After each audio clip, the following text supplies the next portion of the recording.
ஜானகி சந்தியா சீரியலில் நாளைக்கு ஒரு வேறு லெவல் செம பரபரப்பான அதிரடியான ப்ரோமோ வந்திருக்குன்னே சொல்லலாம். மொத்த குடும்பமும் ரகுராம் முன்னாடி வந்து சொத்துக்காக வந்து சண்டை போட்டுட்டு அடிச்சுக்கிட்டு பார்க்குறாங்க. அதை பார்த்துட்டு வந்து மாயா என்ன செய்கிறதுன்னு ஜானகியும் தெரியாமல் வந்து யோசிச்சுக்கிட்டு இருக்காங்க. அதுக்கு முன்னாடி வீடியோ பிடிச்சிருக்கு, நான் லைக் பண்ணிட்டு பார்த்து சப்போர்ட் பண்ணுங்கள் ஃப்ரெண்ட்ஸ். பத்மாவும் பார்வதியும் வந்து வாசல்லையே பார்த்துக்கிட்டு இருக்காங்க. அப்போ தான் வந்து வக்கீல் வராங்க. வந்தோடனே வந்து வாங்க வாங்க வாங்க வாங்க அப்படின்னு சொல்லிட்டு வரவேற்று வந்து உட்கார வைக்கிறாங்க. உட்கார வச்சப்போ மணி வந்து பேசுகிறாங்க பத்மாவை பார்த்து. இத்தனை நாள் அதுமா அவரை வந்து இவ்வளோ தூரம் வரவேற்க என்ன சொத்துக்காக இவ்வளோ தூரம் அல்பமாக நடக்கிறே, இது உனக்கு கொஞ்சம் கூட வந்து விவசாயே இல்லை. இப்போ அவர் மனசு எவ்வளோ வருத்தப்படும் மச்சான் மனசு அப்படின்னா, நீங்கள் கொஞ்சம் நேரம் சும்மா இருக்கீங்களா, அவரே வந்து இப்போ பிரித்து கொடுக்குறேன்னு சொல்லியிருக்காங்க. இந்த சந்தர்ப்பத்தை வந்து நான் விடுறதுக்கு நான் ஒன்றும் வந்து உங்களை மாதிரி ஒன்றும் இல்லாதவன் கிடையாது. என் குடும்பத்துலேருந்து எனக்கு சொத்து வருது, அது உங்களுக்கு என்ன பிரச்சனை அப்படிங்கிற மாதிரி சொல்லி மணியை வந்து சொன்னோன்னே இவரெல்லாம் திருந்தவே மாட்டாங்கிற மாதிரி கோவத்தில் இருக்காப்புல மணி.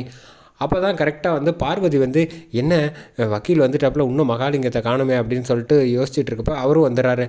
மணி வந்து நிப்பாட்டி கேட்குறாங்க, ஆமாம் என்ன நீங்கள் திடீர்னு வந்திருக்கீங்க அப்படின்றப்ப, இல்லை சிவராமனுக்கும் பார்வதிக்கும் வந்து சொத்தெல்லாம் பிரிக்க போகிறீங்கல்ல, அதுக்கு வந்து நான் வந்து கொஞ்சம் உதவி செய்யலாம், அவன் பார்வதிக்கு துணையாக இருக்கட்டும் அப்படின்னு கூப்பிட்டுருந்தா, அதுக்காக வந்திருக்கேன் அப்படின்னோன்னா, ஆக மொத்தத்தில் மொத்த குடும்பமும் எல்லாம் வந்து சொத்தாக இப்படி வந்து பறக்கிறாங்களே அப்படின்னு யோசிச்சுக்கிட்டு இருக்காங்க.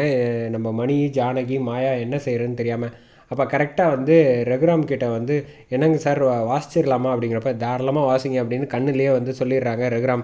உடனே படிக்கிறாங்க. முதல்ல வந்து பார்வதிக்கு பேசுகிறாங்க. இந்த மாதிரி 30 ஏக்கரில் வந்து தென்னந்தோப்பு, மாந்தோப்பு இதெல்லாம் வந்து பார்வதி பேரில் வந்து எழுதி வச்சுருக்கு அப்படின்னு சொல்லிட்டு, இந்த பக்கம் பத்மா பேரில் வந்து இந்த வீட்டை வந்து எழுதி வச்சுருக்கோம் அப்படிங்கிற மாதிரி சொல்லிடுறாங்க. அதை கேட்டோன்னே வந்து இந்த பக்கம் பார்வதிக்கு வந்து செம கோவம் வந்துடுதுன்னே சொல்லலாம். அடுத்தது சொத்தை 3ஆக பிரிச்சிருக்கோன்னு சொன்னீங்களே, இன்னொரு பங்கு ரகுராமோட பங்கு அப்படின்னு கேட்டோன்னே மகாலிங்கம் கேட்குறாப்புல. அப்போ தான் கரெக்டாக சொல்கிறாங்க, ரகுராமோட எல்லாமே வந்து ஜானகி பேருக்கு மாறிடுது அப்படின்னு சொன்னோன்னே, இது வந்து எந்த விதத்தில் நியாயங்க?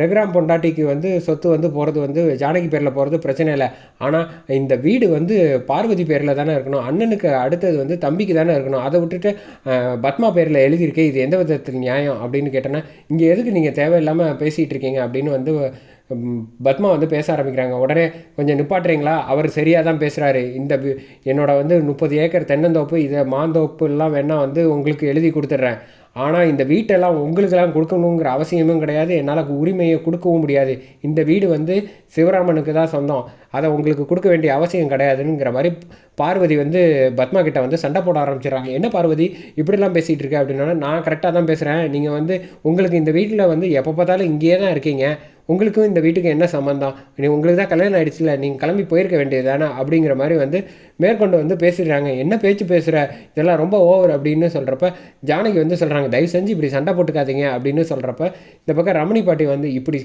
சண்டை போட்டுக்கிட்டு சொத்துக்காக இப்படி அடிச்சுக்கிட்டு இருக்காங்களே, இதை பார்க்குறதுக்காகவா வந்து நான் இவ்வளோ வருஷம் கட்டுக்கோப்பாக வளர்த்தேன் ரகுராம், ஏதாவது சொல்லுப்பா அப்படின்னு சொல்கிறப்ப, நான் என்ன சொல்கிறது, இவங்களுக்கு என்ன முடிவு எடுக்கணுமோ என் பேச்சை யாரும் கேட்க மாட்டாங்க, இவங்களுக்குள்ளே பேசி முடிவு எடுக்கட்டும் இன்னும் வந்து எவ்வளவோ அவங்க அம்மா கிட்ட வந்து சொல்கிறாங்க, அம்மா இப்படி வந்து சண்டை போடாதம்மா, சொத்துக்காக அசிங்கமாக இருக்குது அப்படின்னு சொன்னோன்னே, நீ கொஞ்சம் நேரம் சும்மா இரு, உங்கள் அப்பா மாதிரியே வந்து கடைசி வரைக்கும் வந்து பார்வதி வந்து என்ன பேச்சு பேசுகிற பற்றியா, நம்ம வந்து இந்த வீட்டில் உட்காந்து சாப்பிட்றோம் அப்படிங்கிற மாதிரி சொல்கிறா பாரு.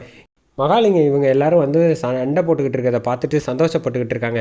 இதுக்காக தானே நானும் புவனேஸ்வரியும் காத்துக்கிட்டு இருந்தோம் ரகுராம், இப்போ பார்த்தியா அவன் தலை குனிஞ்சிருக்கு, என்னை வந்து என் பொண்ணு வேண்டான்னு சொன்னீங்கல்ல சீனு, பார்த்துக்க உங்கள் குடும்பம் வந்து இப்படி வந்து கஷ்டப்பட்டுக்கிட்டு இருக்கிறத பார்க்குறப்ப வந்து எனக்கு எவ்வளோ சந்தோஷமாக இருக்குது, என் பொண்ணு வேண்டான்னு சொன்னீங்கல்ல, என் சாருக்காக உங்கள் குடும்பத்தை வந்து உறவாடி பழி வாங்காமல் விடமாட்டேன் அப்படிங்கிற மாதிரி சொல்லிகிட்டு இருக்காங்க. ரகுராம் வருத்தத்தோடு உட்காந்துருக்காங்க. அதோட இந்த ப்ரோமோ முடியும்.